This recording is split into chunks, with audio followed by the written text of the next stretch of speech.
अंतरराष्ट्रीय युवा विद्वान, जैन दर्शन में यूनिवर्सिटी टॉप व गोल्ड मेडलिस्ट, जैन सिद्धांत एवं न्याय विषयों को सरलता से समझाने वाले, यूएसए, इंग्लैंड, ऑस्ट्रेलिया आदि अनेक देशों में जैन धर्म की महती प्रभावना करने वाले, पंडित टोडरमल पुरस्कार, युवा विद्वत रत्न आदि अनेक पुरस्कारों से सम्मानित मूर्धन्य विद्वान डॉक्टर संजीव कुमार गोधा जयपुर द्वारा जानिए धर्म का मर्म।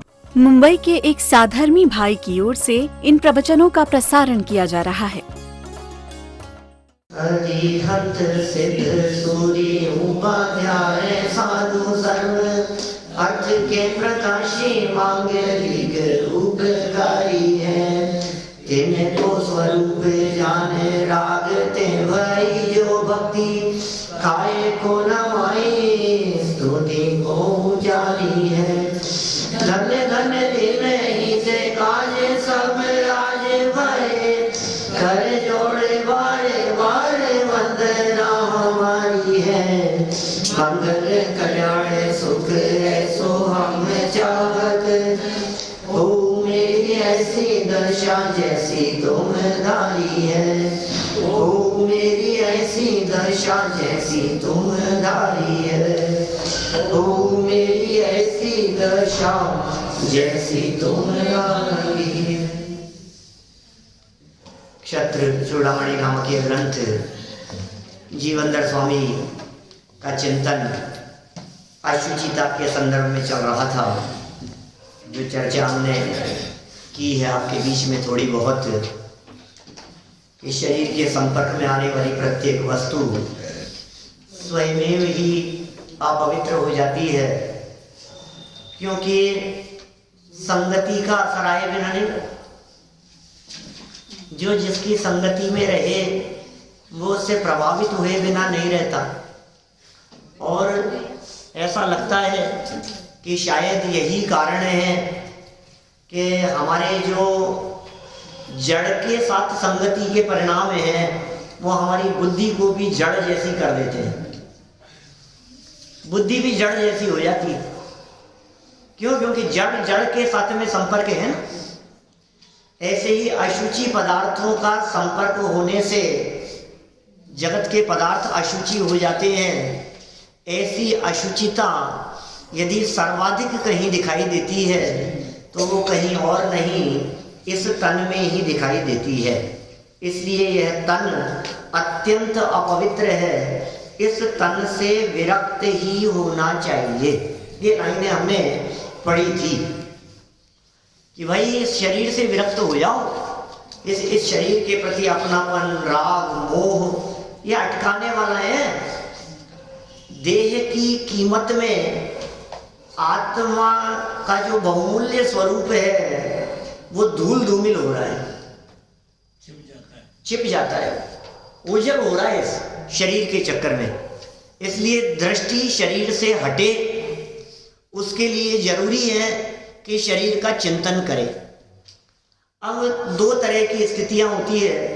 एक तो है शरीर सुंदर हो और दूसरा है शरीर बदसूरत हो। दो ही तो स्थिति हो सकती है। यदि शरीर सुंदर होता है तो भी मैं कितना सुंदर उसमें अटका रहता है, तो मेंटेन करने में लगा रहेगा, उसको मेंटेन करने में लगा रहता है। और यदि बदसूरत हो तो सुंदर कैसे हो जाए, इसमें लगा रहता है।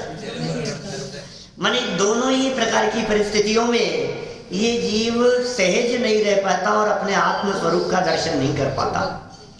इसलिए शरीर के प्रति तन्मयता टूटने के लिए क्या उपाय किए जा सकते हैं कि तुम शरीर के वास्तविक स्वरूप के बारे में गहराई से विचार करो, तो तुम्हें पता लगेगा कि भाई ये अपनापन करने योग्य नहीं है।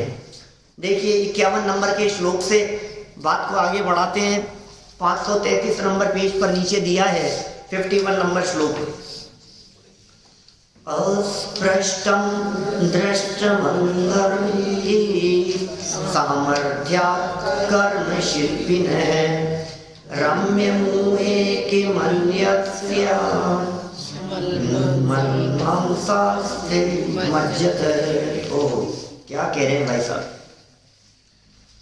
निश्चय से, कर्म रूपी कारीगर की चतुराई से। वाह! शरीर का अंतरंग स्पष्ट दिखाई नहीं देता है, ये कारीगर की चतुराई है। अंदर जो ईंटों के बीच में गैप रह गया था और जो कमजोरी रह गई थी, उसने ऊपर के प्लास्टर से उसको सब छिपा दिया। कहते क्या उपमाएं देते हैं आचार्य देव, गजब करते हैं भाई। ऐसा लगता है चिंतन कितना गजब का है। क्या सोचते हैं? कर्म रूपी कारीगर की चतुराई से शरीर का अंतरंग स्पष्ट दिखाई नहीं देता, इसलिए सुंदर मालूम होता है। अरे कितना सुंदर है, कितना सुंदर है, अरे सुंदर है लेकिन कमजोर है। सुंदर बाहर से ये मकान दिखाई दे रहा है, लेकिन अंदर में जो कमजोरी है तुम्हें इसका पता नहीं है। थोड़ा सा तूफान आते ही ढह जाएगा, इतना कमजोर है। तो बाहर की सुंदरता पर ज्यादा इतराने की जरूरत नहीं है, परंतु विचार करने पर इसमें मल, मांस, हड्डी और मज्जा के सिवाय और क्या है? अर्थात शरीर इन्हीं अपवित्र वस्तुओं से बना है। ओह, क्या कह रहे हैं भाई साहब? सोच सोच करके विचार निकल पाते हैं। जिस देह के पीछे पड़ा है, जिस देह के पीछे पड़कर तो अपने आत्म स्वरूप को भूल गया है, जिस देह के तन्मयता से आज तक अनंत दुख पाए हैं, उस देह के वास्तविक स्वरूप का विचार नहीं कर पा रहा है। हड्डी, खून, मांस, मज्जा से बना हुआ यह शरीर, दौलत राम जी ने जो शेरडाला में लाइन लिखी है वो इसी तरह की तो लाइन लिखी है। पल रुधिर राज मल थैली की कस बसा दीते महली, और नव द्वार भय गिनकारी अस देह करे किम यारी। जिससे तेरी दोस्ती है,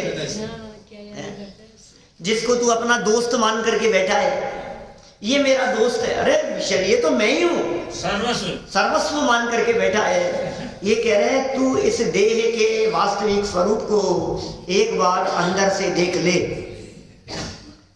अरे ये फोटो वो तो छोड़ो, अंदर की चीज बाहर निकलेगी। एक्सरे की फोटो कोई नहीं लगाता।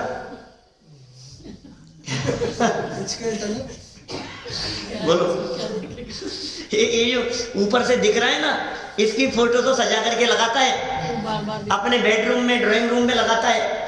और जो उसने डॉक्टर ने खींचा, पूरा एक्सरे निकाला, बोले साहब ये क्या है? बोले तुम्हारा अंदर का फोटो है। ऊपर की फोटो तो 5 रुपए में खिंचाती है और वो खिंचता 500 रुपए।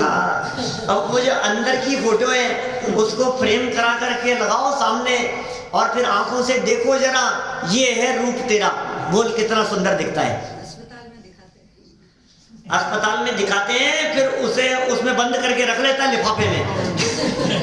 दोबारा खोल नहीं देखता, अरे दोबारा खोल करके नहीं देखता। अब वो देखने लायक नहीं है। हड्डी, खून, मांस का ढांचा है अंदर में, और ये देह का वियोग हो जाने पर, माने मरण हो जाने पर कुछ काल यदि ये पड़ा रहे तो वो ढांचा कंकाल के रूप में निकलकर सामने आता है। एक्सरे करना नहीं होता, तो ये एक्सरे कर रहे हैं यहाँ पर, ये दिखा रहे हैं। अब ये कारीगरी इतनी जबरदस्त है। जैसे आजकल का जमाना है ना, पैकिंग का जमाना, सुंदरता का जमाना। क्या सुंदरता के इस जमाने में ड्यूरेबिलिटी की आप बात न करें,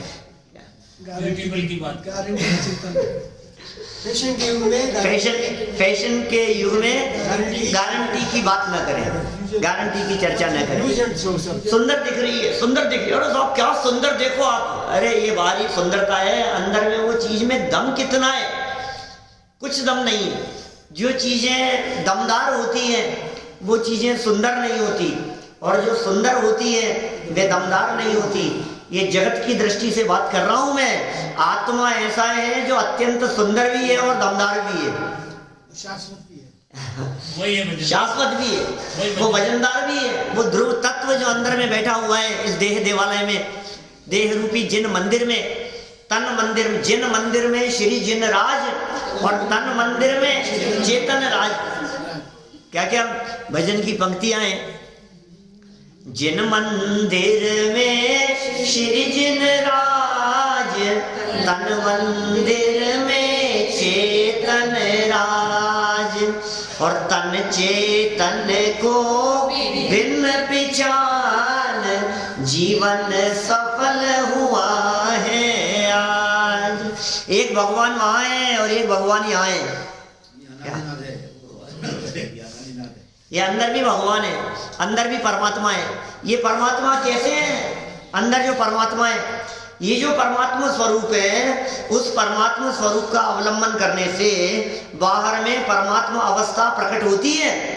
लेकिन ऐसा परमात्मा होते हुए भी तो इस शरीर के प्रति अपनापन करके मानो दरिद्र और भिखारी बन के घूम रहा हो। भिखारियों जैसी हालत हो रही है, दर दर की ठोकरें खा रहा है। क्या कह दिया? निश्चय से मन सच्चाई है। ये क्या सच्चाई है? कर्म रूपी कारीगर। ये कौन सा कारीगर है भाई साहब? इस कारीगर का नाम क्या है? कर्म रूपी कारीगर का नाम क्या है? नाम कर्म। 8 कर्म है ना, द्रव्य कर्म, भाव कर्म और 9 कर्म। उनमें द्रव्य कर्म 8 है, ज्ञानावरणी आदि। उन 8 में से एक कर्म का नाम है, नाम नामक कर्म है। वो नाम नामक कर्म की कारीगरी है जिससे ये शरीर संरचना बनी है। इस शरीर का निर्माता, इस शरीर को बनाने वाला, इस शरीर की संरचना करने वाला वो नाम कर्म के उदय का निमित्त है। हड्डियां कैसी होगी, खून मांस मज्जा कैसी होगी, डायबिटीज कितनी होगी उसमें, ब्लड में शुगर कितनी है, और उनकी संरचना कितने समय तक रहेगी, कोलेस्ट्रॉल कितना होगा, ये सब शरीर का ही काम है। पूरा कॉन्ट्रैक्टर है वो। ऐसा कॉन्ट्रैक्टर है भाई साहब। अभी मैंने वहां भी चर्चा की कर्म सिद्धांत की युवा शिविर में, तारंगा में। कल आपने नए साल का नहीं सुना क्या? नए साल का 2000 से ज्यादा लोग सुन चुके हैं, अभी तो 15 घंटे भी नहीं हुए। कल आप तो मैंने भी सुना था। तो वहां चर्चा की मैंने कहा सुनो, ये ऐसा कलाकार है कि ये जब रचना करता है, संरचना करता है, घूमट सार में इसके लिए चित्रकार का एग्जाम्पल दिया है। चित्रकार, और एक चित्रकार एक चित्र बना लेने पर दोबारा बनावे तो उसमें अंतर पड़े बिना न रहे। और ऐसे अंतर पड़ते हैं भाई साहब कि किसी 2 व्यक्ति के उंगलियों के फिंगरप्रिंट नहीं मिलते। ऐसा इतनी यूनिक रचना है इस बॉडी की दीपेश जी कि 2 व्यक्तियों के आंखों का रेटिना नहीं मिलता। बोलो, आपका मोबाइल यदि आपके फेस लॉक से खुलता है, आपकी आंखों से खुलता है, तो किसी दूसरे से नहीं खुल सकता है। वो पढ़ रही है वो से, इसका मतलब आपकी आंखों का जो रेटिना है ये सबका अलग अलग है। ये कितना यूनिक है, ये हर रेखा अलग अलग है। ये अंगूठा लगाओ ना आप, तो हर व्यक्ति का अंगूठा थंब अलग अलग है। तभी तो जो साइन नहीं करते हैं उसे अंगूठा लगवा लेते हैं, फिंगरप्रिंट लगवा लेते हैं। सब जगह पर आधार कार्ड में आपकी उंगलियां ली है। आपके विदेशों में जाते समय, पासपोर्ट वगैरह बनते समय, कहीं दूसरे देश में एंट्री करते समय, सब जगह पर आपकी आंखें भी लेंगे। चश्मा उतरवा करके आंखें लेंगे आपकी। क्या चश्मा उतारो आप, इसमें देखो, इस कैमरे में देखो आप, यहाँ उंगलियां लगाओ आप। ये ऐसा होता है। तो ये कैसा कारीगर है? ये नाम कर्म की संरचना है, शरीर की संरचना। 2 व्यक्तियों के बालों का कलर नहीं मिलता। बोलो, ये क्या कह रहे हैं यहाँ? कर्म रूपी कारीगर की चतुराई से शरीर का अंतरंग स्पष्ट दिखाई नहीं देता। जैसे अच्छे कलाकार हो ना, जैसे अच्छे इंटीरियर डिजाइनर हो, तो आपके मकान की कमियों को ऊपर डिजाइनिंग में छिपा देते ऊपर की डिजाइनिंग में। अब जो शरीर में जो रह गई अंदर की जो विकृतियां हैं, उन सबको ऊपर की पॉलिशिंग में नाम कर्म रूपी इसने छिपा लिया। और नाम कर्म ने तो छिपाया ही है, और बड़ा एक और मित्र है इनका जिनका नाम है वेदनी है, वो ऊपर के कपड़ों से और छिपा देता है। शरीर कैसा है, शरीर की जो विकृतियां हैं, उन सबको ये वेदनीय नाम का कर्म वस्त्र और आभूषणों से और छिपा देता है। कि साहब देखो ये लटका लिए अपने कान में, गले में, माथे पर, सब तरफ, तो इससे क्या है कि वो जो पीछे की जो बदसूरती थी वो सब लग गई इसके पीछे। इसीलिए उसकी कीमत है। कीमत इसीलिए देता है व्यक्ति उसकी। ये कह रहे हैं इसलिए सुंदर मालूम होता है, क्योंकि अंदर की वो जो है स्थिति वो स्पष्ट मालूम नहीं पड़ती, परंतु विचार करने पर इनमें मल दिखता है। हो विचार करने पर भीतर देखो तो मल मल मल भरा हुआ है, मांस ही मांस है, हड्डियां हैं, मज्जाएं, ये चमड़ी है, अंदर चर्बी है भरी हुई, इसके सिवाय और क्या है बतलाओ? खून, मांस, मज्जा, चमड़ी, हड्डी, इनके अलावा, नसों के अलावा और क्या है अंदर? अर्थात शरीर इन्हीं अपवित्र वस्तुओं से बना, सप्त धातुमय मलिन ये शरीर, उसकी संरचनाएं हैं। चलिए सरल अर्थ पढ़ के आगे बढ़ते हैं। वस्तु स्थिति को देखा जाए तो कर्म रूपी कारीगर की चतुराई से, नाम कर्मोदय से उत्पन्न यह शरीर वास्तविक रूप से न देखे जाने से सुंदर ही प्रतीत होता है। सुंदर प्रतीत हो रहा है। क्यों सुंदर प्रतीत हो रहा है? कि वास्तविकता से नहीं देखा जा रहा है, असलियत देख नहीं पाए। ये जो लगती है ना एग्जीबिशन, जो लगती है जगह जगह, बड़ी बड़ी एग्जीबिशन लगती है, साल में एक बार लगती है, देख फॉर इंडिया जैसी, ऐसी ऐसी जो बड़ी बड़ी, वहाँ क्या होते हैं? वहाँ यही होता है कि आपको ऊपर से तो सुंदर दिखती है, फिर आप ले आओ फर्नीचर या कुछ, तो अंदर में वो गत्ता है या अंदर में कुछ है, अंदर में क्या लगा रखा है उन्होंने मटेरियल, वो दिखता नहीं है आपको। सस्ते में मिल जाती है वो चीज, अरे वो तो लाते हालत ही खराब होती है अंदर से। मेले में और इनमें ऐसे भीड़ भाड़, उनमें जो चीज मिलती है वो क्वालिटी चीज नहीं मिलती आपको, क्योंकि वो बाहरी सुंदरता में छिप जाती है। और ये यहाँ कह रहे हैं कि भाई विचार यदि तू करेगा तो तुझे वो अच्छी वस्तु दिखाई देगी अंदर की, विचार करेगा तो। और विचार नहीं करता है, इसके लिए तुझे वो अच्छी वस्तु दिखाई नहीं देती है। ये सब मलिनताएं ही हैं। 52 नंबर का श्लोक देखें। दैवादंत स्वरूपम चेद्विहृदेहस्य किं परैः आस्तामनुभवेच्छेयमात्मन को नाम पश्यति। हे आत्मन, और तो क्या, यदि दैव योग से इस शरीर का भीतरी हिस्सा शरीर से बाहर निकल आए तो इसके सुखानुभव करने की इच्छा तो दूर ही रहे, कोई इसे देखेगा भी नहीं। हमने बात की थी ना, शायद परसों बात की थी आपने, मक्खी के पंख जितनी भी परत ऊपर से उतर जावे तो स्वयं देखना पसंद नहीं करे, किसी और को तो देखना पसंद करे ही नहीं। देव योग से क्या नहीं? भाग्य से ऐसे, जब देव योग का मतलब भाग्य, और भाग्य किस चीज में है कि सच्चाई सामने आ गई, ये भाग्य। अब भाग्य लोगों के समझ में नहीं आती है ये बात, ये भाग्यशालियों के समझ में आती है। ये शरीर की अशुचिता और अपवित्रता की बारीकी भी भाग्यशाली लोगों के समझ में आती है, अभाग्य लोगों के समझ में नहीं आती। हे आत्मन, और तो क्या कहें, और तो क्या, यदि दैव योग से इस शरीर का भीतरी हिस्सा, कहीं फोड़े हो गए, फुंसी हो गई, कहीं कुछ हो गया, अंदर की चीज बाहर दिखने लगी, घाव हो गया, शरीर पर निशान पड़ गया, आप देखो कहीं से कट लग गया, छिल गया, हल्का सा हाथ घिस गया, रोड पर चलते समय आप गिरे, थोड़ा सा घिस गया, रगड़ लग गई, कुछ भी नहीं, स्क्रैच आया ऊपर से हल्का, अब अंदर का दिखने लगा। अब बोलो, अब वो पसंद नहीं आता है हमारे, ये क्या हो गया? ये तो हाथ पर ही पसंद नहीं आता है, हाथ देख देख कर ये करता है, और चेहरा हो तो फिर तो कहना ही क्या, प्लास्टिक सर्जरी कराता है। देखो सच बात है, ऐसा ही है। अनेकों लोग दिखते हैं ऐसे प्लास्टिक सर्जरी कराने वाले, कराते हैं वो चेहरे को दिखाने के लिए। ये सारे ये फिल्म स्टार क्या करते हैं, सब ऐसे ही काम है सबके, ऊपर से सुंदर दिखाने के लिए, क्योंकि उनका तो काम ही यही है, प्रोफेशन ही यही है उनका। अब वो क्या करेगा?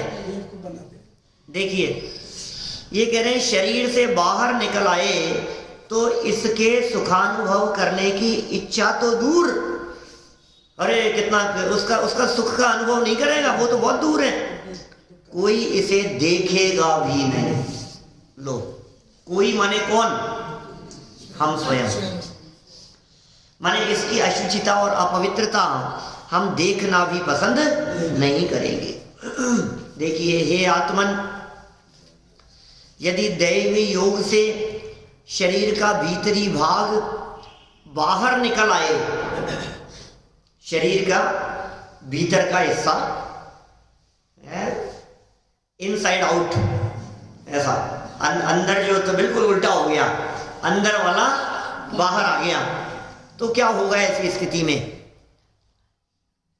तो इस शरीर को भोगने की इच्छा तो दूर, देखना ही पसंद नहीं करेगा।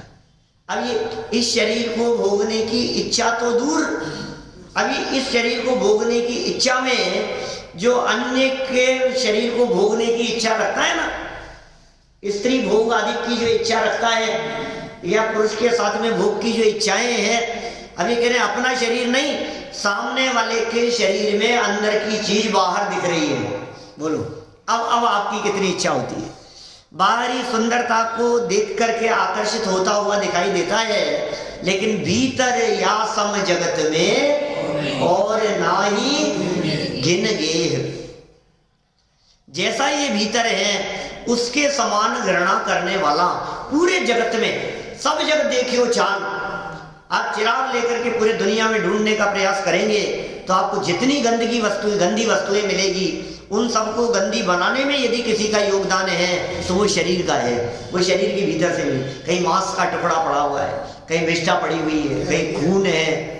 बोलो क्या ये जो आपको पी मवाद वोमिटिंग, ये जो कहीं रोड पर आपको यदि कहीं दिखाई देवे, ये इससे ज्यादा दुर्गंधित कुछ दिखती है कोई चीज, खराब वस्तु जगत में? जितनी मलिन से मलिन वस्तुएं दुनिया भर में दिखती हैं, उनकी दशा किसने बिगाड़ी? कि शरीर ने उनकी दशा को बिगाड़ा है। ये बात ही यहाँ कह रहे हैं कि उससे भोगने की इच्छा, सुखानुभव की इच्छा तो बहुत दूर की बात रहे, इस शरीर को देखना भी पसंद नहीं करेंगे। हम ही देखना पसंद नहीं करेंगे, अपनों को देखना पसंद नहीं करेंगे। फिर भी शरीर में एक तो बहुत रहता है। हाँ, ये तो खुद के शरीर में रहता है, पत्नी के शरीर में रहता है, हस्बैंड के शरीर में रहता है, बच्चों के शरीर में। मेरा बेटा कितना सुंदर है, मेरा प्यारा बेटा कितना सुंदर, तो देखना पसंद नहीं करे।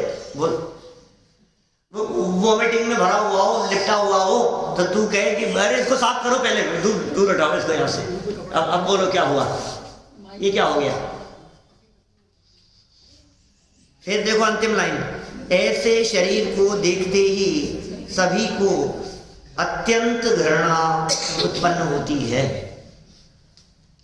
देखिए, आप ऐसे शरीर को देखकर जब सारे जगत को घृणा उत्पन्न होती हो, तब भी ज्ञानी धर्मात्मा व्यक्ति निर्विचिकित्सा अंग का धारी उसमें रंच मात्र भी घृणा नहीं करता। वस्तु स्वरूप को जानता है, वो वस्तु स्वरूप को जानता है, वो किंचित मात्र भी घृणा नहीं करता। मुंबई के एक साधर्मी भाई की ओर से इन प्रवचनों का प्रसारण किया जा रहा है।